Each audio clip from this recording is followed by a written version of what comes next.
Bismillahirrahmanirrahim. Assalamu alaikum. PTV Sports के flagship football show kick-off में खुश आमदीद. Thank you for being with us this evening. Always a pleasure being in front of you and discussing football as always. And अब से कुछ time से हमारी ये भी practice है that our shows go on YouTube as well. So in case you can't watch the entire show or if you end up missing the show, then आपको पता है where to find us on the PTV Sports YouTube channel.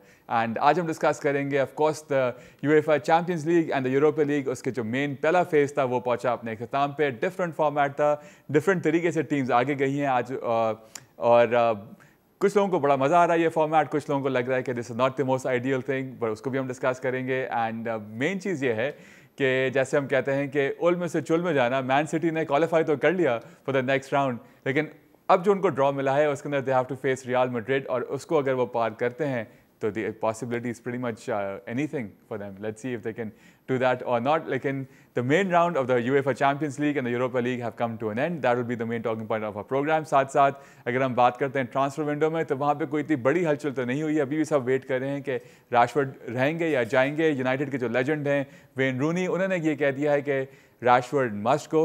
3 फरवरी तक अभी भी ये window खुला रहेगा. Let's see कि फाइनल डे पे कुछ उनके बारे में होता है कि नहीं. लेकिन सऊदी लीग है, वहाँ से 2 बड़ी खबरें आई हैं that ex Liverpool legend, Liverpool player, England player Steven Gerrard after 18 months उन्होंने अल इत्तेफाक के साथ म्यूचुअल एग्रीमेंट के साथ जो है अपना कॉन्ट्रैक्ट जो है वो ख़त्म कर दिया. He is no more part of the Saudi league. And साथ साथ नेमार का ऑफिशियल हो चुका है कि Neymar is going back to his boyhood club Al Hilal. Is that a good thing? Is that not a good thing? अब उनके क्या फ्यूचर रहेगा with in club football and in Brazil as well for the Brazilian team, क्योंकि अगले साल is the year of the world cup as well.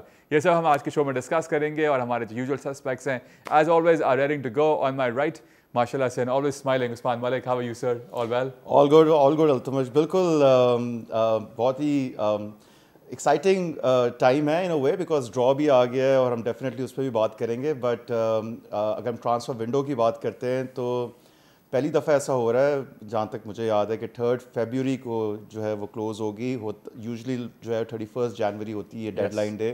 तो Monday basically अभी भी 2-3 दिन हैं और देखते हैं कि आर्सेनल की ओले वाटकिंस की जो बिड है 60 मिलियन की क्या होता है. बिकॉज दूसरी तरफ जॉन ड्यूरेंट जो हैं वो अल नसर चले गए 77 मिलियन में. तो अब एस्टन विला एक बिल्कुल उस पोजीशन पे है कि वो अगर कोई बिड एक्सेप्ट करता है तो फिर वो will be out of striker. Out of the box था कि ड्यूरेंट को वहाँ जाना. सऊदी एकदम से ये चीज़ सामने आई. जी बिल्कुल. 2 प्लेयर्स अल नसर देख रहा था, एक तो बॉनीफेस और जॉन ड्यूरेंट. तो बॉनीफेस तो नहीं जा सके, ड्यूरेंट का हो गया है. बट अगर हम बात करते हैं तो कुछ और भी सऊदी क्लब्स जो है न्यूज़ में, रोड्रिगो की जो है वो ऑफ़र आई जिसको आउटराइट रिजेक्ट कर दिया रियल मैड्रिड ने. 300 मिलियन का पूरा कॉन्ट्रैक्ट था. इससे पहले विनीसियस जूनियर को 1 बिलियन का कॉन्ट्रैक्ट ऑफर हुआ. वो भी एक अब सिचुएशन ऐसी है कि मैं तो समझता हूँ रियल मैड्रिड इतने, अब क्या होता है मुझे लगता है इस विंडो में तो नहीं शायद, लेकिन समर्स में अगर इस तरह की ऑफ़र आती है तो any player can go for that kind of money. I mean हो क्या रहा है वहाँ पे कुछ समझ से बाहर है बिकॉज वहाँ पे तमाशाई तो हमें नज़र नहीं आते. लेकिन ओवरऑल अगर हम देखते हैं तो बहुत एक नामी ग्रामी यानी कि जो एक अच्छा टैलेंट, एक पूल ऑफ टैलेंट 21 साल और विनीसियस की हम बात करें, रोड्रिगो की बात करें, ऐसे प्लेयर्स अगर सऊदी लीग ले रहा है तो कुछ ना कुछ there something fishy about it which I really do not know. Let's find out from our next guest who's all about being something fishy and mysterious and suspicious. Abdul Latif Zada boy, how was the intro? Thank you so much, Altamash. So how was the intro? The intro was मतलब मैं क्या बोलूँ, appropriate ही कहूँगा मैं. Oh, ठीक wow, है, I like being mysterious. It's nice, sort of nice. bad quality to have. One of the best people to have. We are lucky to have you. Thank you for being with us once again. And क्या कहेंगे इसी बारे में, थोड़ा सा इसी चीज़ को continue कर लेते हैं सऊदी प्रो लीग का. मैं अभी शो शुरू होने से 2 मिनट पहले ट्विटर चेक कर रहा था. उस पर फब्रिजियो रोमानो 95 मिलियन यूरो की कैरू मिटूमा की जो बिड है ब्राइटन ने रिजेक्ट की है अल नसर की. बिल्कुल. I mean that's a huge amount of money. 95 million कैरू मिटूमा. और अचानक से पूरा विंडो तो 1 जनवरी से शुरू हो गया था. सऊदी क्लब शायद सो रहे थे, अचानक से वो जागे हैं और बड़ी बड़ी डील सामने आ रही हैं और बड़े बड़े एस्ट्रोनॉमिकल फिगर्स आ रहे हैं. और जो ड्यूरान की जो डील है अल्तमिश, अच्छा साइमल्टेनियसली क्योंकि अब ज़ाहिर विंडो इतना करीब है, they were working on multiple bids, multiple strikers के लिए वो काम कर रहे थे। विक्टर बॉनीफेस जो लेवरकूसन के स्ट्राइकर है उनके साथ भी डील कर रहे थे और इन 2-3 डीलों में से सिर्फ एक ही होनी थी। तो बॉनीफेस ने तो अपनी ट्रेनिंग सेशन मिस कर दिया था और अपना मेंटली प्रिपेयर थे। उन्होंने तो बोला भाई चलो मेरी तो चांदी होने वाली है, लंबा मुझे कॉन्ट्रैक्ट मिलने वाले है सऊदी से।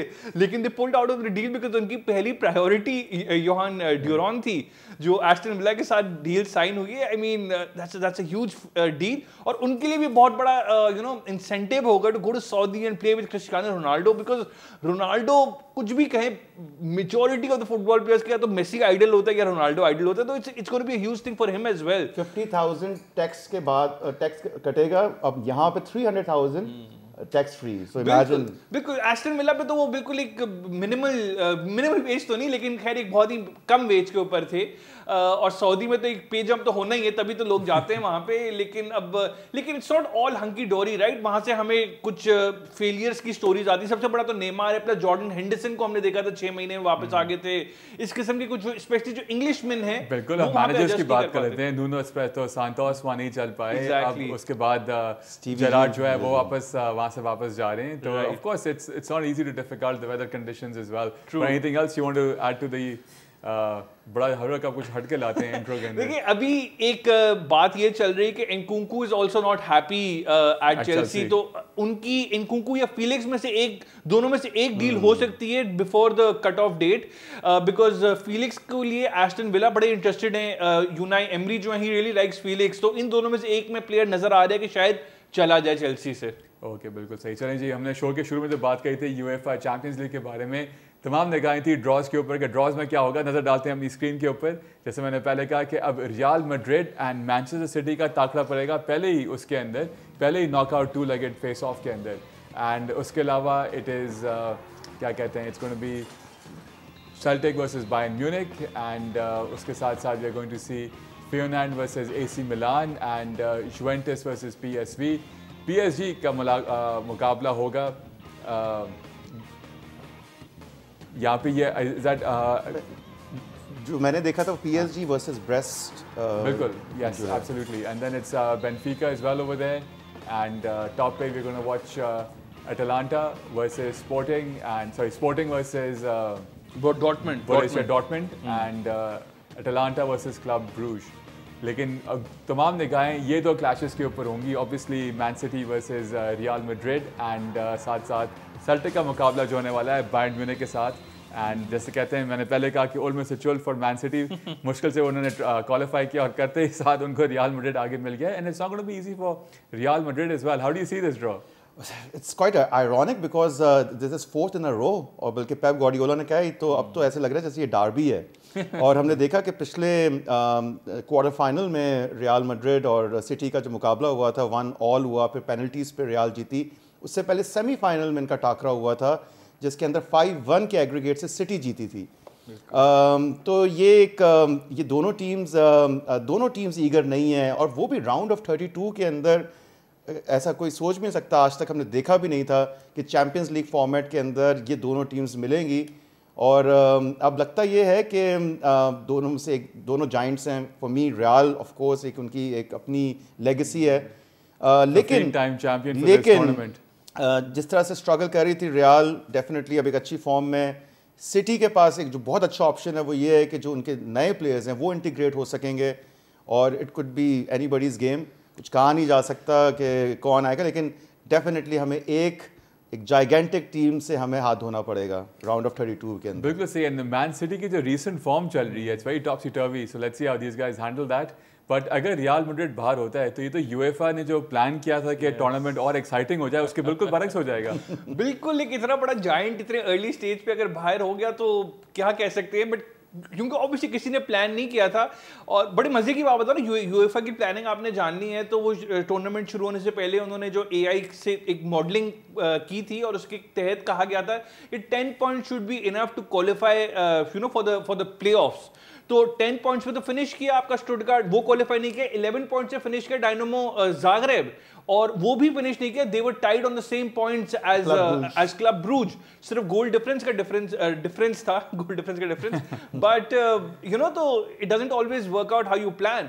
बट सिटी और ये जो रियल मैड्रिड के मैच वाली बात है अल्तमश, इससे पहले जब वो 3 दफा मिले हैं, तो जो ये टाई जीतता है वो चैंपियन लीग ले जाता है। तो इस दफा तो मुझे नजर नहीं आ रहा है कि अगर रियल भी, मैं देखूं कि अगर वो रियल जीते तो चैंपियन लीग जीतना it's not gonna be that easy this time, because there are आगे भी मतलब टफ कॉम्पिटिशंस हैं। इनफैक्ट अगर रियल मैड्रिड जीतता है तो उनका अगला मैच एथलेटिको मैड्रिड के साथ डार्बी एक हो सकती है, अगर एथलेटिको मैड्रिड अपना मैच जीतता है, या लेवरकुसेन से हो सकता है, वो भी एक बड़ा यू नो एक जबरदस्त मैच होगा। So I'm really looking forward to it. और इस किस्म की जो एक्साइटमेंट है Altamash, I really don't mind it. I like this new format because जो डेड मैचेस होते थे, because at the end of day match day 4 जो है ना, फैसले हो चुके होते थे। और होता ये था कि भाई अगर आपने जो 4th प्लेस टीम होती थी आपके ग्रुप स्टेज के अंदर, इससे पहले वाले फॉर्मेट के अंदर, वो यूजुअली इतनी हल्की होती थी कि अगर मैन सिटी जैसा क्लब भी हो ना, तो वो होम एंड अवे उनको हरा दें और जो अपने होम मैचेस जीते, तो वो क्वालिफाई आगे कर ही जाता था। यहाँ पे मुझे फिर भी थोड़ी जेपटी नजर आ रही है कि एक पॉसिबिलिटी थी लास्ट डे तक कि मैन सिटी जैसा क्लब भी आउट हो जाए। तो I like this format, out होने की possibility, exactly, not at the last day, but I like this format. अभी आगे जाके मेरे ख्याल से ये और थोड़ा जो है ना, लोग, people will grow to, you know, love this format. It's much better than the previous one. I honestly believe that. But the number of matches, ultimately, that's the only drawback. 8 matches ये, और अगर आपने qualifier के लिए, playoff के लिए अगर qualify किया, तो फिर 2 मजीद matches before the round of 16, तो 4 एक्स्ट्रा मैचेस खेलने पड़ेंगे जैसे रियल मैड्रिड और मैन सिटी को, if they go on to win the tournament. इसी बात को थोड़ा सा आगे बढ़ाते हैं कि जब आपने नंबर ऑफ मैचेस की बात की, इसी हफ्ते जो प्लेयर्स रिप्रेजेंटेशन बॉडी है प्लेयर्स की, फुटबॉल प्लेयर्स, उन्होंने और फीफा ने मीटिंग की है इसी चीज़ के बारे में, क्योंकि वो वहाँ से तब आवाज़ें आ रही हैं, Rodrigo leading this as a player, कि हम तो बॉयकॉट करेंगे, हम स्ट्राइक पे जाएंगे, हम नहीं खेलेंगे इतने मैचेस, क्योंकि इसके ये खत्म होगा, लीग खत्म होगी, उसके बाद क्लब वर्ल्ड कप शुरू हो जाएगा आपका। Definitely, I mean fixture congestion इतना ज़्यादा हो गया है कि अगर आप एक प्लेयर से एक्सपेक्ट ये करते हैं कि वो 60-70 मैचेस खेले, तो उसका करियर आगे दाव पे लग जाता है। और आप, और कई ऐसे हमने देखे इंसिडेंट्स जहाँ पे कुछ इस तरह की इंजरीज हैं जिसको कोई अवॉइड ही नहीं कर सकता, और वो अर्ली रिटायरमेंट की पोजीशन पे आ जाते हैं प्लेयर्स। सो आई थिंक इसको बैलेंस करना बहुत ज़्यादा ज़रूरी है, फॉर श्योर। बिल्कुल सही। चलें जी, हम बात कर रहे थे मैनचेस्टर सिटी की, जो उनका मुकाबला होने वाला है अब रियल मैड्रिड से, बट ये इसीलिए पॉसिबल हुआ क्योंकि उन्होंने अपना आखिरी मैच जो था इस पहले ग्रुप फेज का versus Club Brugge at home जीता। लेकिन ये ज़रूर कहेंगे कि कोई इनका आसान रास्ता नहीं था ये मैच जीतना। In fact they were a goal down initially in this match, उसके बाद आके जो है 2-1 करते हैं, एंड एक उसमें ओन गोल भी होता है, और 3-1 की स्कोर लाइन से ये जीतते हैं अपने होम के ऊपर। ज़रा इस मैच के हाइलाइट्स देखते हैं और फिर इनकी परफॉर्मेंस को डिस्कस करते हैं। Man city relief of Pep Guardiola, इस मैच में उनके पास एट होम 74% पोजेशन रहती है, 1.9 इनका XG होता है, 6 शॉट्स ऑन टारगेट। लेकिन only second time in the history of Pep Guardiola and any team that he has lead, ऐसा हुआ है उनकी टीम के साथ कि पहले हाफ के अंदर there would not be a single shot on target, and they also conceded first. तो बिल्कुल बड़े मुश्किल से उन्होंने अपने आप को इस चीज़ से स्टीयर आउट किया है। कैसे देखते हैं उस्मान इस मैच को, एंड ओवरऑल जो उनकी चैंपियंस लीग की कैंपेन रही है? Nobody expected a team like city इस तरह से क्वालिफाई करेगी।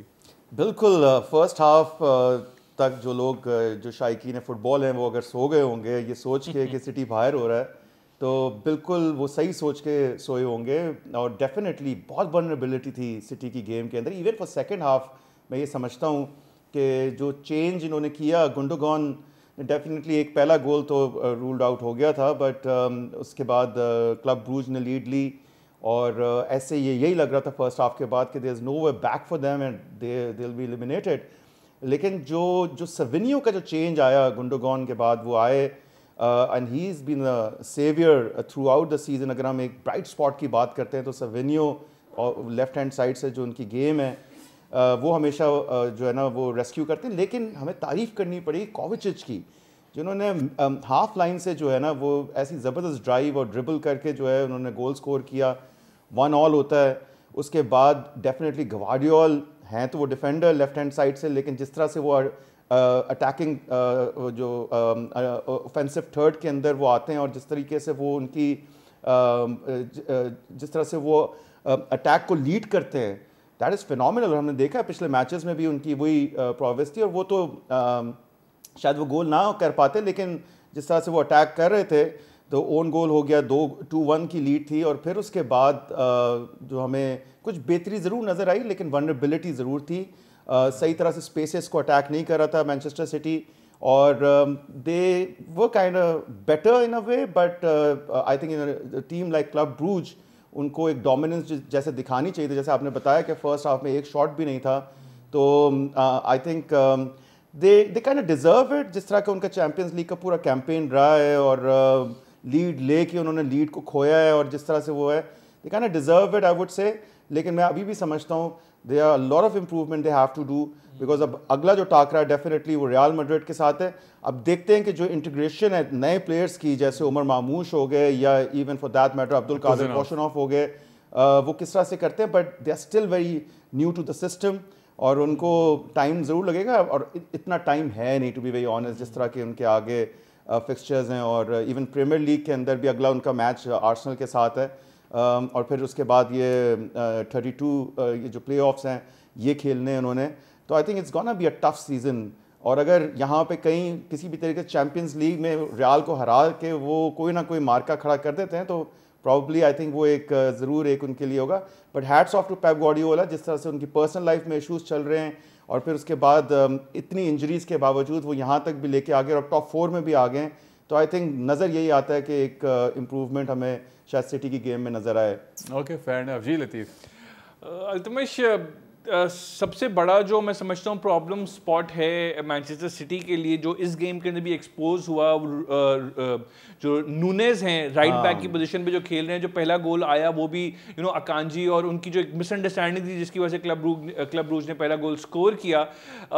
ऑल्दो फर्स्ट हाफ के अंदर इतना कुछ खास किया नहीं सिटी ने। एक गुंडोगन का एक ऑफसाइड गोल था जो रूल आउट हुआ फर्स्ट हाफ के अंदर ही, लेकिन जो क्लब ब्रूज का अल्तमश इस गेम पे जाने से पहले जो फॉर्म था, दे वर 20 games undefeated in their league, right. और सिटी ने तो सिर्फ 7 गेम में से 3 जीते थे गोइंग टू दिस गेम, जो उनका फॉर्म था। लेकिन यहाँ पे फर्स्ट हाफ के अंदर हमें नजर आया क्लब ब्रूज की जो गेम प्ले था, it was completely reliant on counter attacking, और बड़ा पेस और इंटेंसिटी के साथ वो काउंटर अटैक करते हैं। और इस किस्म का जो स्ट्रैटेजी है, ये हमने पहले भी देखा है कि सिटी को ट्रबल किया है टीम्स ने इसी सेम फिलॉसफी के साथ। तो यहाँ पे भी मुझे लग रहा था कि I wouldn't have been surprise अगर कोई ना कोई अपसेट हो जाता, लेकिन City were obviously too good on the day, and Guardiola को पूरा क्रेडिट जाता है, बिकॉज हाफ टाइम का जो चेंज था डेफिनेटली वो उससे पूरा मोमेंटम शिफ्ट होता है। गुंडोगन ऑफ होते हैं, सबिनियो ऑन होते हैं, और उसके बाद जो ओन गोल भी था वो भी सबिनियो की ही पूरी मेहनत थी लेफ्ट हैंड साइड पे, प्लस उन्होंने खुद भी एक गोल स्कोर किया। और उनकी पेस और ट्रिकरी और ड्रिबलिंग से एक फ्रेशनेस आई सिटी की प्ले के अंदर। थोड़ी अनप्रेडिक्टेबिलिटी वाला जो फैक्टर होता है ना, वो सबिनियो लेकर आए फॉर श्योर। उसके अलावा तो मतलब वही कोवाचिच, ही वाज गुड। लेगी तो हैं वो सिटी के जो प्लेयर्स हैं, जैसे हमने देखा केडीबी इतना कुछ खास नहीं कर सके, बर्नार्डो सिल्वा अगेन सो एक बेस्ट बात ये है कि जो जनवरी की जो साइनिंग्स हैं सिटी की, उनको थोड़ा मौका मिलेगा थोड़ा इंटीग्रेट होने का, और मतलब ऑब्वियसली जब जो प्ले ऑफ होगा उसमें थोड़ा बेहतर सिचुएशन होगी। लेकिन अभी भी ट्रांसफर विंडो एंड होने से पहले they need to do something about that right back spot, because Walker जा चुके हैं और नूनेज बहुत एक ही इज नॉट अ डिफेंडर, उसका कसूर ही नहीं, मैं उसको कैसे ब्लेम करूं। इट इज पेप्स फॉल्ट कि उसको उस पोजीशन में डाला हुआ है, और कोई एकेडमी के पास भी ऐसा कोई राइट बैक नहीं है जो उस पोजीशन में कवर कर सके, because it's not looking good basically. 4 left wingers हैं, 4 लेफ्ट विंगर्स हैं आप सिटी के पास। आप देखें वो एरिया कितना स्टैक्ड है, और बिल्कुल राइट बैक वाली पोजीशन है, लेकिन नूनेज ने बड़ी अच्छी परफॉर्मेंसेस दी हैं यहाँ पे, जरूर डेफिनेटली ही नूनेज ने मिडफील्ड में दिए, उसको कोई अच्छा विंगर 2 मैचेस में अगर आप उनके स्टैट्स देखें, अच्छा विंगर होगा तो वो उसको like a decent game. Chelsea के अगेंस्ट वॉकर से बेहतर परफॉर्मेंस दी थी। वॉकर की टांगे चली गई तो भाई कोई आप राइट बैक रिप्लेस करें ना। I'll agree with Latif on that one as well, क्योंकि walker is not a good comparison, क्योंकि बिल्कुल वो अपने ट्वाइलाइट पे जा चुके थे, और सिटी का जो मेन एग्जैक्टली तो यहाँ पे करने की जरूरत है। But Pep doing Pep things, उन्होंने मैच के बारे में तो बाद में ज़रूर कहा कि आपको एक हेडलाइन मिल जाती है अगर हम हारते हैं, लेकिन जो उन्होंने नए फॉर्मेट के बारे में कहा वो ज़रा सुनते हैं कि जो चैंपियंस लीग का नया फॉर्मेट है उसके बारे में उनके क्या उनके थॉट्स हैं। पेप सेइंग पेप थिंग्स। अब आगे बढ़ते हैं और एक ऐसी बड़ी न्यूज़ उसको डिस्कस करते हैं कि ये जब टीम जीतती है तो वो न्यूज़ नहीं बनती, लेकिन जब हारती है तो ज़रूर न्यूज़ बन जाती है गिवन द रीसेंट फॉर्म। मैं बात कर रहा हूँ लिवरपूल की। They were having a absolute flawless run into the Champions League last match of the first format and despite losing they still finished on top. बेहतरीन परफॉर्मेंस रही इस match के। हमने देखा कि आर्ने स्लॉट ने बहुत सारे चेंजेस किए, बहुत यंग टीम खिलाई। They were playing away to PSV Eindhoven. वहाँ पे 3-2 से उनकी शिकस्त होती है, but like I said despite that they finish top of the table in the English in the UEFA Champions League. इस मैच की ज़रा हाईलाइट्स देखते हैं और फिर इनको डिस्कस करते हैं। हम 5 गोल्स पहले हाफ में आ गए एंड जैसे मैंने पहले कहा इस टीम के साथ खबर बनती है जब ये हारते हैं, not when they win, because they have been winning consecutively both in the Premier League and in the UEFA Champions League as well. एक और टॉकिंग पॉइंट इस मैच का ज़रूर ये था कि जो इनके यंगस्टर हैं हमारा नालो, उनको रेड कार्ड मिलता है। It's for the first time for a red कि डेब्यू पर ही किसी इनके प्लेयर को रेड कार्ड मिला हो, but they are safely through finishing top of the table. And आगे जाके अब ये ज़रूर मसला हो सकता है क्योंकि PSG ने जो है इतना नीचे फिनिश किया है कि उनका ताकड़ा जो है इनके साथ बन सकता है depending on PSG finishes in now the knockout stage as well. Ji Usman, how do you see this match and overall Liverpool's performance in the first round? Brilliant performance, 7 wins, 21 points. और I think ये जो match था इसमें आर्ने slot ने भी पहले यही बात की थी कि अगर आप फर्स्ट या सेकंड फिनिश करते हैं और बिल्कुल राइटली सेड तो जो ड्रॉ आएगा वो वही होगा जो बेसिकली फर्स्ट और सेकंड, जैसे हमने PSG, ब्रेस्ट और मोनाको, बेनफिका की बात की है। तो उसमें 12 प्लेयर्स जो है उनको रेस्ट कराया गया जो आपके फर्स्ट टीम प्लेयर्स हैं। हमने देखा बहुत अच्छा, जो सबसे ब्राइट स्पॉट था वो ये था कि फेडरिको किएजा को 90 मिनट्स मिले। ये दूसरी दफ़ा था जिसमें उन्होंने खैर पहली दफ़ा था जिसमें 90 मिनट्स था और दूसरी दफ़ा जब उन्होंने स्टार्ट किया था फर्स्ट टाइम पूरे 90 मिनट्स पहले। बिल्कुल, I think that was a good thing. और हमने उनकी इस मैच के अंदर जो शार्पनेस थी और वो भी देखा। 2 दफ़ा उन्होंने कीपर को एक बड़े अस्टाउंडिंग शॉट के साथ अटैक किया। उसके बाद 2-3 बड़े अच्छे चांसेस भी हमने देखे। डेफिनेटली रिदम थोड़ा सा मिस हुआ नज़र आया था। पहली पेनल्टी भी जो है वो फेडरिको किएजा की वजह से अवॉर्ड हुई। गैक्को ने गोल स्कोर किया जो कि पहले PSV से ही खेलते थे, उन्होंने सेलिब्रेट नहीं किया।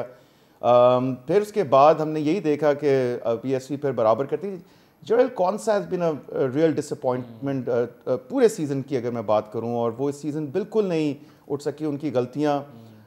And for that matter Robertson also, उनकी वो उसी तरीके जब वॉकर की बात करते हैं तो यहाँ पे भी हमें उनके जो है एक स्लो पेस नज़र आए।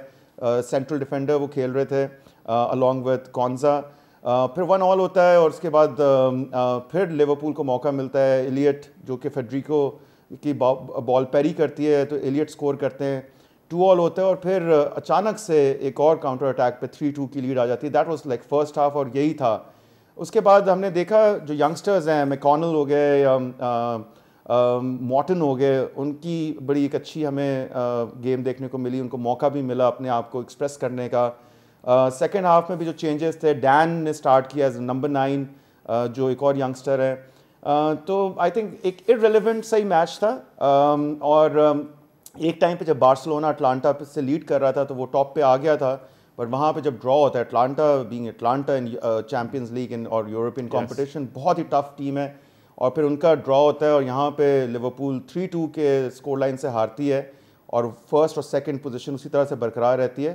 तो नथिंग एज सच, कोई इतना नुकसान नहीं है, बट डेफिनेटली एक अनबीटन रिकॉर्ड जो है वो ज़रूर टूट गया, which doesn't really matter to as a team, I would say कि उसको रैंकिंग में ये जो आगे के मैचेस है उस पर इतना कोई असर नहीं पड़ा। और अच्छा एक थोड़ा सा कुछ प्लेयर्स को रेस्ट भी मिल गया because they are playing against a very tough Bournemouth team this weekend. बिल्कुल सही जी लतीफ़। एब्सोल्युटली, बिल्कुल उस्मान सही कह रहे हैं कि अभी टफ कंपटीशन तो अवे गेम है, बोर्नमथ, वही सबसे ज़्यादा चीज़ मैटर करती है। 9 चेंजेस थी ओवरऑल इस मैच के अंदर। कोडी गैक्पो के लिए एक अच्छी मोमेंट थी बिकॉज PSV के अगेंस्ट खेलना जहाँ पे वो अपना करियर उन्होंने शुरू किया था, और फिर पेनल्टी भी कन्वर्ट करना, और जैसे उस्मान ने बताया कि डिडंट इवन सेलिब्रेट, मतलब it was nice to see that gesture. उसके अलावा जो एक शाइनिंग ब्राइट लाइट जो मुझे नजर आई, मैकॉनल की जो मिडफील्ड का परफॉर्मेंस थी लिवरपूल के लिए, वो मुझे लग रहा है कि फ्यूचर में जाके थोड़ा कंट्रीब्यूट कर सकते हैं। उसके अलावा यू नो बैक 4 में से 3 फुल बैक खेल रहे थे, which is also fine. It was smart game management, because हमने देखा कोडी गैकपो को भी सेकंड हाफ के अंदर फिर सब ऑफ कर दिया था। नालो आते हैं और आते के साथ ही वो रेड कार्ड ले लेते हैं। बट लेकिन अल्तमश मुझे अभी भी जो है ना जो डायरेक्शन है क्लब का वो इतना समझ में नहीं आ रहा, बिकॉज समर विंडो के अंदर हमने बात की थी कि दे डिडंट साइन एनीवन। अब यहाँ पे जनवरी के अंदर लग रहा था कि शायद पैसे बचा रहे हैं और इधर को बड़ी साइनिंग करेंगे, बिकॉज एक जो प्लेयर लेना चाहिए था उनको, जुबिमेंडी जिसके साथ वो लिंक थे समर के अंदर भी, उनकी तकरीबन डील सेट हो गई है आर्सेनल के साथ और वो समर के अंदर उनको ज्वाइन कर लेंगे, एक वर्बल एग्रीमेंट हो चुका है। सो यहाँ पे maybe I think Liverpool missed out. Other than that Altamash इस मैच में there was hardly anything to talk about because इसका कोई consequence था नहीं। Besides the fact that Liverpool finally lost. Liverpool finally lost, but लेकिन मैं क्या ये लिवरपूल का लॉस है because वो प्लेयर्स ही नहीं थे ना जो लिवरपूल में खेलेंगे अभी आगे जाके या खेलते आए हैं। It was a completely 3-2 की स्कोर लाइन, आई थिंक 2 गोल और वो बार्सिलोना और अटलांटा की जो गेम थी वो, बल्कि मैं कहूंगा कि flick missed trick over here, because उसने अपनी पूरी फर्स्ट टीम खिला दी थी। मतलब यमाल जैसे प्लेयर्स को और मतलब गावी, पेड्री, मतलब इतने टॉप के प्लेयर्स को खिलाना ला लीगा की पोजीशन देखते हुए, because that is where they need the performances, right. वो एक थोड़ी मुझे इनएक्सपीरियंस नजर आया उनकी जानिब से, और slot on the other hand played it well. चलें, आपने जब स्पेनिश टच डाली दिया है तो अगला मैच हम रियल मैड्रिड को डिस्कस कर लेते हैं। एंड दे न्यू कि अगर वो आउटसाइड चांस था उनका कि वो अगर टॉप 8 में फिनिश कर जाएं, if other results go their way, they one their own match, but the other results did not go their way, and one with the goal difference and putting everything together, they have finished outside the top 8, which means now they are going to be playing in the knockout in the playoffs, और इनका मुकाबला होगा man city के साथ जो हम पहले discuss कर चुके हैं। बट इनका मैच जो था was versus Brest। ये जरा मैच डिस्कस करते हैं। They were playing away and they comfortably won this match. Let's have a look at the highlights. 15-time champions of this competition are through to the next round, but not the way they would have wanted. Anyways, they are through, and what a performance by Rodrigo in this entire campaign for them. Jitni unki goal involvement rahi hai, and overall, all's well that ends well for Real Madrid, and you never know if they can pull off a shocker again versus Man City. But इस match को उनकी campaign को discuss करते हैं by their own standards. That clearly that's how they want to qualify. Exactly बिल्कुल। लेकिन अब मैं समझता हूँ कि रियाल ने जो है वो फॉर्म पकड़ी है against lesser opponents. I would say Barcelona के अगेंस्ट थोड़ा सा हमें नज़र आता है कि उनका कुछ थोड़ा डाउनग्रेड कर जाते हैं, बट वैसे बहुत कंफर्टेबली जो है वो अब टीम्स को हरा रहे हैं। और ब्रेस्ट की अगर हम बात करें, बहुत अच्छा कैंपेन रहा उनका, और वो आई थिंक 2 मैचेस पहले तक वो टॉप 8 में फिनिश कर रहे थे, उनकी बड़ी अच्छी पोजीशन थी। इवन लीगा के अंदर भी बहुत बेहतर परफॉर्मेंस रही है सीज़न। बट यहाँ मैं ये समझता हूँ कि रियल मैड्रिड की जो लेफ़्ट साइड वाली पोजीशन है, वहाँ एक हमने देखा है जो भी वहाँ पे डिप्लॉय होता है वो हमेशा ही परफॉर्म करता है। एम्बापे यहाँ पे नंबर 9 पे, हालांकि इनके 4 ऐसे प्लेयर हो चुके हैं इस सीजन में जिन्होंने 10 गोल स्कोर किए हैं। बिल्कुल, और रोड्रिगो ने इस दफ़ा लेफ्ट साइड से, ज़्यादातर वो राइट साइड से खेलते हैं, लेकिन लेफ्ट साइड से उन्होंने स्टार्ट किया। And what an underrated player I would से। जितना रोड्रिगो मैं समझता हूँ जितने टैलेंटेड वो प्लेयर हैं, उनको शायद उस तरह की हाईलाइट नहीं मिल सकी जैसा से विनीसियस या एम्बापे जो लाइमलाइट ले लेते हैं, बेलिंगम ले जाते हैं। बट क्या ज़बरदस्त उनका पहला गोल था, जिस तरह ड्रिबल किया उन्होंने, बिल्कुल डिफेंडर्स हक्का बक्का थे कि कुछ समझ नहीं आ रहा था। उन्होंने पहला गोल स्कोर किया। दूसरे में हमने देखा मॉड्रिच का पास था, बेलिंगम ने ड्राइव शुरू की और फिर उसके बाद उसको फिनिश भी किया। एम्बापे ने डेफिनेटली कुछ चांसेस मिस किए, और फिर तीसरा गोल भी हमने देखा कि बेहतरीन जो है कंगफू किक से जो उन्होंने स्कोर किया रोड्रिगो ने। तो काफ़ी हद तक जो है ये मैच डन एंड डस्टेड था। लेकिन फर्स्ट हाफ में एक ऐसा मौका आता है जहाँ पे ब्रेस्ट को जो है बिल्कुल आई थिंक इंचेस बहुत ही माइन्यूट हम देखते हैं कि ऑफ साइड पे वो जो 1-1 हो जाता, नहीं तो शायद गेम का कुछ रुख बदलता। लेकिन उसके बाद फिर it was all real Madrid and they had a comfortable win. But ये जो है अब यहाँ पे ये सोचना पड़ेगा आगे जाके कि जो लेफ्ट साइड पोजीशन है एम्बापे को वो बहुत ज़्यादा सूट करती है, विनीसियस को भी वही पोजीशन सूट करती है, और इवन अब रोड्रिगो को भी पोजीशन सूट करती है। निकाले हैट्रिक निकाली एम्बापे ने। जी और इनफैक्ट जब सेंटर फॉरवर्ड भी खेल रहे होते हैं एम्बापे, उनकी टेंडेंसी है कि वो लेफ्ट पर ही शिफ्ट होते हैं और वहीं से वो अंदर घुस की शॉट लेने की कोशिश करते हैं। तो ये तो हाँ, that's his game basically.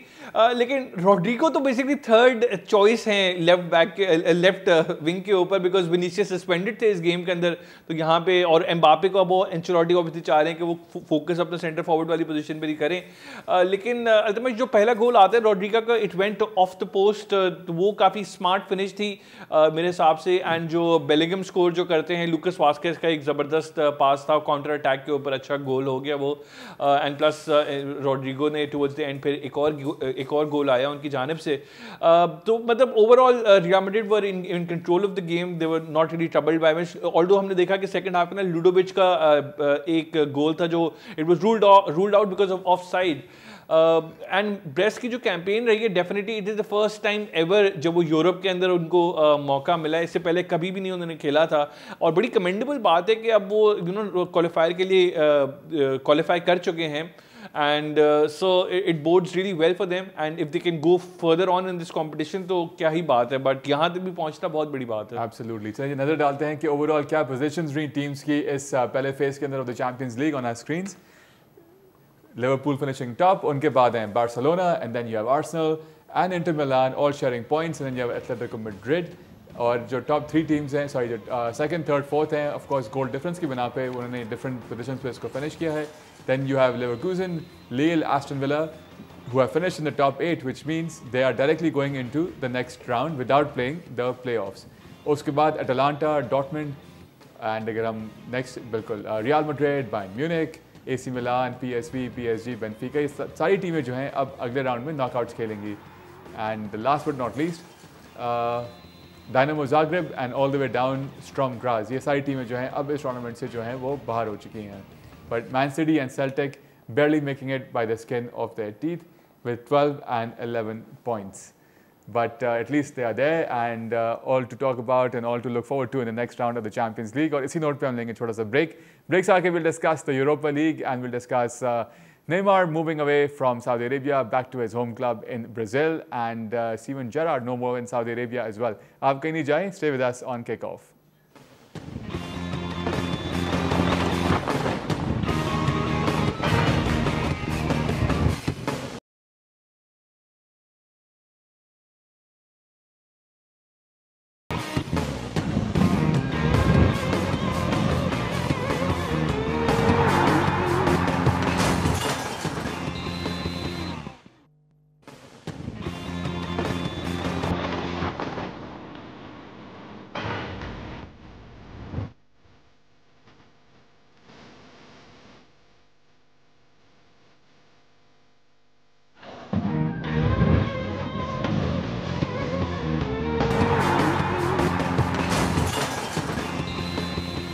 Break के बाद खुशामदीद, thank you for staying with us right here on kickoff. हम डिस्कस कर रहे हैं UEFA Champions League in detail, हमने डिस्कस किया। अब यूएफए के कंपटीशन के साथ हम रहेंगे, लेकिन आगे बढ़ेंगे। अब हम डिस्कस करेंगे यूरोपा लीग एंड उसके भी जो फर्स्ट राउंड के मैचेस हैं वो पहुँचे हैं अपने इख्तिताम पे। उसके साथ साथ जो है उनका भी ड्रॉ सामने आ गए हैं। लेकिन बड़ी बात यह है कि जहाँ पे यूनाइटेड स्ट्रगल कर रही है प्रीमियर लीग के अंदर, यहाँ पे हमें नज़र आ रहा है कि they have comfortably qualified for the next round. In fact third position पे जो है उन्होंने अपना मैच ख़त्म किया and they were playing against FCSB, Steaua Bucharest, absolutely Romania की ये टीम है। ज़रा उसके कुछ हम तस्वीरें देखते हैं और उसके कुछ स्टैट्स इस मैच से नज़र डालते हैं उसके ऊपर, if you can have a look on our screens.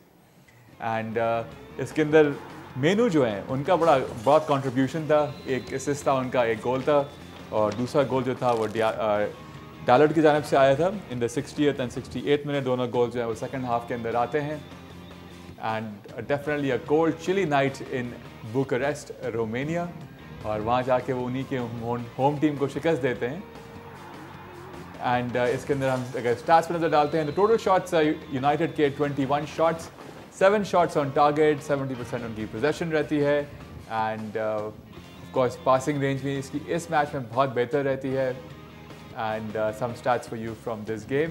And like I said earlier, जिस तरह से United are struggling in the Premier League, यहाँ पे जो है एटलीस्ट कप कॉम्पिटिशन्स के अंदर जो हैं वो जो हैं थोड़ी बहुत उनकी बेहतर परफॉर्मेंस हम ज़रूर कह सकते हैं, लेकिन इस मैच के बाद भी एमआरएम ने ये ज़रूर एडमिट किया और खुद ही उन्होंने ऑनेस्टली कहा इस मैच के बाद कि वो कंपटीशन या वो लेवल नहीं है ऑब्वियसली इस टीम का compare to the English teams, and they are lucky and they are fortunate कि वो इस पड़ाव को जो है पार कर चुके हैं। जी उस्मान, मैं आपसे इत्तेफाक नहीं करूंगा क्योंकि अनबीटन रही है मैनचेस्टर यूनाइटेड यूरोपा लीग और they are favourites to actually win it. कुछ क्या कह रहा हूँ, थोड़ी बेहतर कप कॉम्पिटिशन्स में मैं इत्तेफाक नहीं करूंगा। मैं समझता हूँ यूरोपा लीग में बड़ा अच्छा रहा यूनाइटेड का सफ़र टेन हाग से लेके एमरोम तक, और अनबीटन आप अंदाज़ा लगा लें कि कितना अच्छा कैंपेन रहा है। तो थोड़ी सी बेहतर रही है ना, थोड़ी सी बेहतर रही है और वो थर्ड आए हैं, वो फर्स्ट नहीं आए। नहीं ठीक है, लेकिन कंपैरिजन लेकिन जिस तरह से स्टैचर है यूनाइटेड का और जो बाकी क्लब्स इसके अंदर हैं, with all due respect to all the clubs as well, तो आप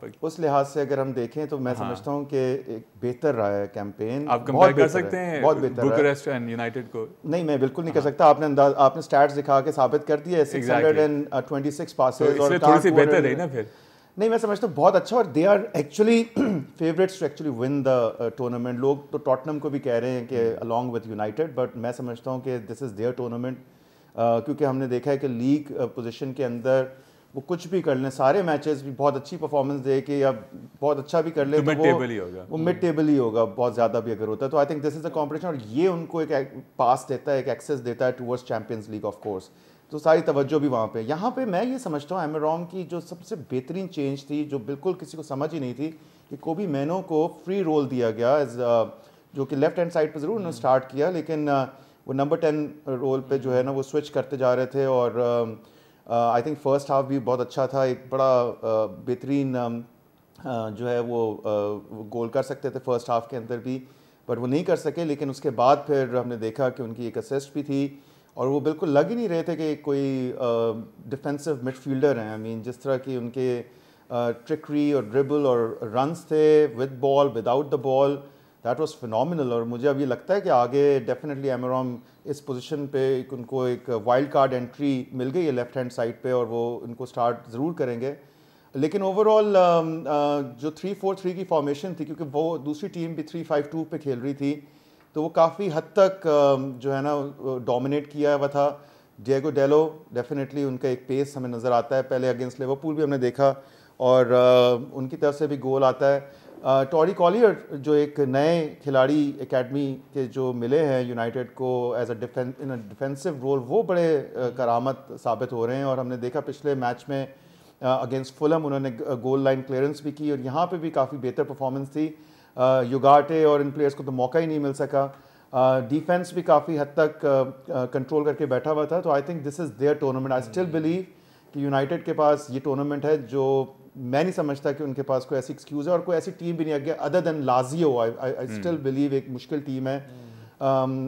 Roma could be a surprise package, लेकिन ओवरऑल अगर हम देखते हैं तो यूनाइटेड के पास एक फ्री रन मेरे हिसाब से है इस टूर्नामेंट के अंदर। एंड आई डेफिनेटली तो ठीक है, उस्मान की आज उस्मान ऐसी बातें कर रहे हैं यूनाइटेड के लिए, मुझे लग रहा है बड़ी बात है। नहीं, जो मैं हकाइक पे बात करता हूँ, मैं आप वो कहते हैं कि रेडमैन टीवी है, शायद यूनाइटेड के लिए आज ये रेडमैन टीवी है। वाकई जी लतीफ जी, एमरोम पहले ऐसे मैनेजर बने since Sir Alex Ferguson, who has been 4 consecutive European games, and उसके अलावा अगर मतलब इस लीग स्टेज की बात करें, या इससे पहले ग्रुप स्टेज जो पिछले सीजन की अगर हम बात करें यूरोपा लीग की, तो 12 गेम्स के अंदर अनडिफीटेड है मैनचेस्टर यूनाइटेड। सो यहाँ पे यूरोप में ऑब्वियसली बिकॉज देखें level of competition champion league की बनिस्बत या लीग की बनिस्बत काफ़ी इंफीरियर होता है यूरोपा लीग के अंदर डेफिनेटली, तो वो फिर जो समझ लें कि यूनाइटेड के लेवल की टीमें होती हैं तो यूनाइटेड के लिए ईजी होता है कम्पीट करना। Unfortunately that is the state of the club, because जो उनकी लीग पोजीशन है that does not lie right. वही असल जो किसी भी क्लब का प्रोग्रेस आपको जज करना होगा तो आप उसकी लीग पोजीशन से जज करोगे। इस गेम के अंदर जो गेम चेंजर था वो डेफिनेटली एमरोम ने जो सब्स्टिट्यूशंस की, गर्नाचो और अमाद डियालो को जो वो लेकर आते हैं, वहाँ से गेम पूरी शिफ्ट होती है and no question about it. Mainoo की जो परफॉर्मेंस थी that was also masterstroke, number 10 के अंदर उसको फ्री रोल देना और वहाँ पे वो अपना बेस्ट मेरे ख्याल से डिलीवर कर पाए और बहुत ही खुशाइन बात है बिकॉज इस टाइप का नंबर 10 ब्रूनो फर्नांडिस के अलावा लैग कर रहे हैं वो स्क्वाड, और मेनू अगर स्टेप अप करता है यहाँ पे तो लीग के अंदर भी फिर एक काफ़ी अच्छी चीज़ हो जाएगी यूनाइटेड के लिए बिकॉज कॉलियर ने तो वो CDM वाली पोजीशन है काफ़ी अच्छे से संभाल ली है। तो ये कुछ पॉजिटिव्स हैं यूनाइटेड के लिए, no question about it. And goal और असिस्ट भी मेनू का ही था इस गेम के अंदर। So a good victory and on that note ये सुन लेते हैं कि रूबन अमोरिम ने क्या कहा इस मैच के बारे में and after the performance and overall performance going into the second round of this tournament now. Smile देख के बड़ा मज़ा आता है रूबन अमोरिम की। कुछ टाइम पहले वो ब्लश कर रहे थे विद रूड वैन निस्टेलरॉय की जब बात आई कि जब वापस ओल्ड ट्रैफर्ड आएंगे, और अब जब वो कहते हैं कि हमें मोर देन विनिंग जो ये टाइम ऑफ मिलने वाला है फरवरी के अंदर जहाँ पे उनको ये नॉकआउट मैचेस नहीं खेलने पड़ेंगे, उसको देख के बड़ा खुश हैं। चलें, wish him and the team the best of luck as well, they definitely deserve to be in the top phase of the English football. And अब नजर डालते हैं टेबल्स के ऊपर किस पोजिशन पे टीमों ने फिनिश किया है at the end of the first group stage of the UEFA Europa League. So Lazio has finished top and at the top, and as Osman भी कह रहे थे, this is going to be a team to beat. And then उसके बाद है Athletic Club at the same points as Lazio, but उनके goals कम थे. Then you have Manchester United with a goal difference of 7, and Spurs भी ऊपर आ गए with their last win, जिसके बारे में Ange Postecoglou कहते हैं a win made by Tottenham Hotspur, क्योंकि उनके academy के players खेल रहे थे. Eintracht Frankfurt उसके बाद हैं Lyon, Olympiacos and Rangers. Scottish team. These 8 teams have qualified directly for the next round और इनको playoffs खेलने की ज़रूरत नहीं पड़ेगी। And then from 9 to 16 are the teams जो upper half पे इन्होंने qualify किया है for the knockout phases. Fenerbahce 24वीं पोजीशन पे फिनिश करके मुरिनियो जो है वो भी somehow जो है वो कर गए। बड़ी बात है कितना टाइम अब मोरिनियो लास्ट करेंगे टर्किश लीग के अंदर, क्योंकि इस साल उनके बहुत ज़्यादा उनके आउटबर्स्ट हो चुके हैं उनके। सो let's C other than Spurs I think वो हर टीम को उन्होंने कोई ना कोई ट्रॉफी जिताई है, तो आई थिंक फेनेर्बाचे को ये एक अच्छी लाइफलाइन मिली है कि 32 में उन्होंने फिनिश कर दिया। अल्टीमेटली फेनेर्बाचे वाज एन अंडरलेक्ट मैच है और they just scrap through 24th position के ऊपर बिकॉज जो लीग की फेनेर्बाचे की पोजीशन है they I think at number 3 right now, so they are not doing all that well. तो जो टिपिकल एक मरीनियो वाला जो फैक्टर होता है वो अभी तक ट्रांसलेट हुआ नहीं है। मे बी वो शायद सेकंड सीजन के अंदर हो जाए अगर वो टिकते हैं सेकंड सीजन तक, बट जो वो हो गया ना, क्योंकि जीत नहीं रहे तो उन्होंने ब्लेम कर दिया, रेफरीज को ब्लेम कर दिया, पूरी लीग को ब्लेम कर दिया, फैंस को ब्लेम कर दिया। वो अब वो सिर्फ उनके बेटे देखते हैं और वो सीज मेंटालिटी क्रिएट कर रहे हैं अस अगेंस्ट द वर्ल्ड वाली जो होती है उनकी हर क्लब में देखने को मिली है ये। लेकिन एक और दूसरा जो स्टैंड आउट फिक्सचर है जो क्वालिफायर होंगे वो पोर्तो वर्सेस रोमा है यूरोपा लीग के अंदर भी, बिकॉज ये दोनों टीम की बड़ी सरप्राइजिंग बात है। पोर्तो जैसी टीम क्योंकि अक्सर वो चैंपियन लीग के अंदर होती थी और यहाँ पे यूरोपा लीग में टॉप 8 में भी फिनिश नहीं की है, जिसकी वजह से उनको क्वालिफायर खेलना पड़ेगा और ये टफ मैच होगा रोमा से, तो that also looks like an interesting fixture. Absolutely. चलिए ये नजर डालते हैं एक और इनफैक्ट 2 खबरें जो निकली हैं इस हफ्ते midweek on our screens. Neymar confirmed Santos return like going back in time, definitely. But will he be the same Neymar at Santos? And दूसरी खबर है Gerrard leaves Al Ittifaq after 18 months in charge. So दोनों खबरें जो हैं Saudi league से ही आई हैं and Saudi league means business, क्योंकि अल हिलाल के जो कोच हैं उन्होंने कह दिया था आज से 2 हफ्ते पहले कि नेमार की जगह बिल्कुल नहीं बन रही जो 10 फॉरेन प्लेयर्स जो वो साइन कर सकते हैं उनके अंदर, क्योंकि जो बाकी प्लेयर्स हैं are much fitter and much better and Neymar की वो फिटनेस ही नहीं रही है, which is in my humble opinion quite embarrassing for a player of Neymar stature. किस तरह से उनको ट्रीट किया गया and Al Hilal letting him go given the fact कि उनको even as a brand ambassador लाया गया था सऊदी लीग के अंदर, तो वापस जा रहे हैं वो सैंटोस, और शायद वहीं से जो है उनको मेन जो है उनको बुलाया आया होगा, क्योंकि जो उनकी परफॉर्मेंसेज आप कह लें या lack of performances rather and the way he is off the field is well, तो एक तो ये है एंड प्लस स्टीवन जेरार्ड काफ़ी बैक एंड फोर्थ हुई थी बिफोर ही जॉइन अल इत्तेफाक एंड अब जब उन्होंने ज्वाइन कर लिया तो exactly a year and half के बाद जो हैं वो वापस जा रहे हैं, he will be back in England and क्योंकि अल इत्तेफाक की वो परफॉर्मेंसेज नहीं रह सकी हैं एंड जहाँ पे this club wanted to be on the table, they're far from it right now, so Steven Gerrard is packing up his bags as well.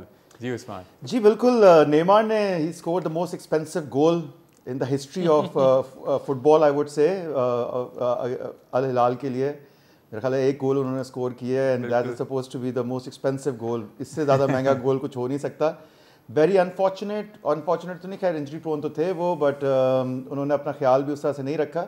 लेकिन जो सैंटोस जा रहे हैं, ये जो सुना है वो यही है कि 6 महीने की डील पे जा रहे हैं, so that he want get back into a European league, और उनको ये लगता है कि जो उनका एक बॉयहुड क्लब है वो उनकी बहुत अच्छी उनको रिहैब दे सकता है, और बहुत ज़्यादा वो बेहतर तरीके से शायद फिट होके वापस से उस फुटबॉल की जो वो उसमें मेन स्ट्रीम में आ सकते हैं। और डेफिनेटली ब्राज़ील के लिए बहुत ज़्यादा इफेक्टिव साबित हुए हैं नेमार, और उनका फोकस होगा डेफिनेटली ब्राज़ील को रिप्रेजेंट करना। और नेमार की इंजरी के बाद हमने देखा है कि जो ब्राज़ीलियन टीम है, इवन विनीसियस भी वो चीज़ नहीं कर सके जो नेमार की जितनी अफादियत थी। दूसरी तरफ स्टीवन जेरार्ड, अनफॉर्चुनेटली मैं समझता हूँ जितने बड़े वो प्लेयर थे, रेंजर्स के साथ ज़रूर उन्होंने एक बेहतरीन काम किया, और जिसके बाद वो एस्टन विला आए और वहाँ पे भी उनको बहुत मुश्किलात का सामना करना पड़ा। और दूसरी तरफ यहाँ पे 15 मिलियन का पे स्केल था जो कि अमंग टॉप मैनेजर्स उनको मिल रहा था, और बाद में उन्होंने ज़रूर एक फाउंडेशन ज़रूर क्रिएट की जो कि सऊदी टीम भी कहती है, लेकिन ओवरऑल वो इम्पैक्ट कर नहीं सके। 13वीं पोजीशन पे उनकी टीम इस वक्त है, और अब मैं ये समझता हूँ कि I think it was right decision, एक म्यूचुअल एग्रीमेंट हुआ है, ताकि स्टीवन जेरार्ड, मुझे ये लगता है कि अभी भी उनको स्कॉटिश लीग या कुछ इस तरह से अपने आप को मनाने की ज़रूरत है, और फिर वो मेन स्ट्रीम पे आए, क्योंकि बहुत ज़्यादा उन्होंने जो है अपनी मैनेजरियल करियर को ख़राब कर दिया है समहाउ। ओके जी लतीफ़। अल्तमश जो सैंटोस है बेसिकली वो रेलीगेट हो गई थी, रेलीगेशन से अब वो दोबारा फर्स्ट डिवीजन के अंदर आ रहे हैं। और आर्थर मेलो जो यूवेंटस के प्लेयर है, he was also very strongly linked to Santos along with Neymar, लेकिन आर्थर मेलो आखिरी में फिर वो यूरोप में ही रहना चाह रहे हैं, मजीद उनकी यूरोपियन किसी क्लब के साथ डील हो गई है। लेकिन नेमार, दोनों को एक दूसरे की बहुत ज़रूरत है, बिकॉज वो रेलीगेशन के बाद टॉप डिवीजन में आ रहे हैं, तो उनको भी किस किस्म की एक स्टार साइनिंग चाहिए जो मोटिवेट कर सके सारे लड़कों को। और Neymar needs to find his happiness once again, because पिछले 2 साल जो फुटबॉल से बाहर रहे, because at the end of the day जितना भी वो पैसा कमा लें, फुटबॉल की असल खुशी तो फुटबॉल खेलने से ही होनी चाहिए। मैं उम्मीद करता हूँ नेमार के साथ भी ऐसा ही है। और जब उन्होंने कॉन्ट्रैक्ट में टर्मिनेट किया तो सिर्फ जनवरी तक के पैसे लिए उन्होंने, आखिरी जो 4 महीने के पैसे थे वो उन्होंने वेव ऑफ कर दिए हैं। वो भी लेने थे लेते वो, लेकिन खुशी खुशी सऊदी ने इसलिए उनको जाने भी दिया। एग्जैक्टली, क्योंकि आगे क्लब वर्ल्ड कप है जिसके लिए वो चाह रहे थे कि ये शायद रह जाएं। ट्रू। वो क्लब वर्ल्ड कप से पहले तो 10 दिन के लिए जब ट्रांसफर विंडो 1 जून से 10 जून तक खुलेगा, तो तब हम एक्सपेक्ट कर सकते हैं कि मोहम्मद साला शायद आपको नजर आए अल हिलाल के अंदर और क्लब वर्ल्ड कप खेल रहे हैं वो। तो ये that remains to be scene.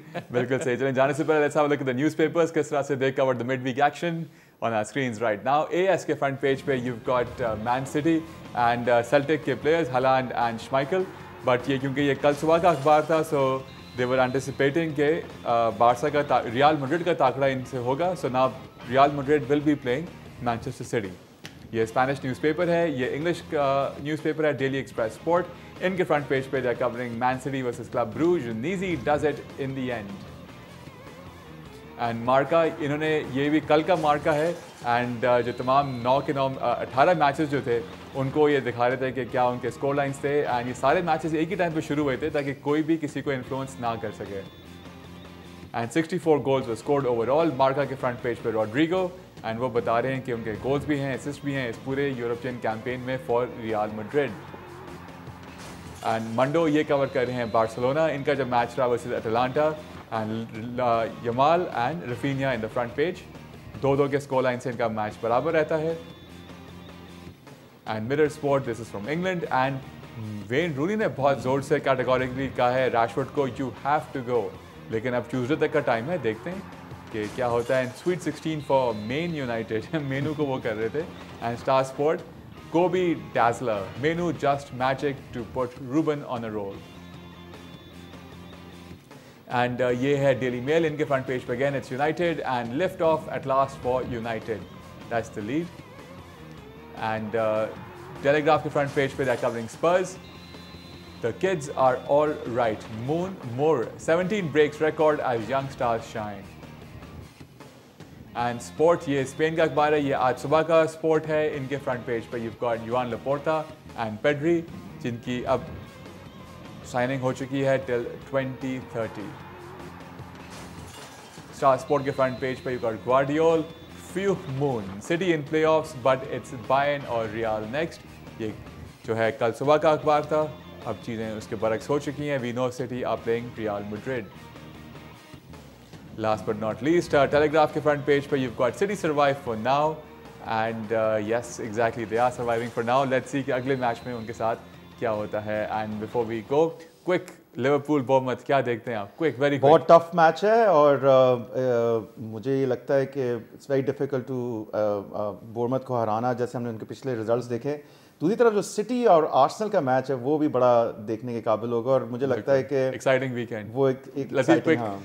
Liverpool Bournemouth मुझे ड्रॉ लग रहा है। City Arsenal, I see Arsenal beating City. Okay, very nice. चलिए जी, ऑन दैट नोट आपसे हम लेंगे, आपसे कहेंगे खुदा हाफिज़। Thank you very much for being with us. Kick off की पूरी टीम की जानिब से हैव अ गुड नाइट, अल्लाह हाफिज़ एंड सी यू सून इंशाल्लाह।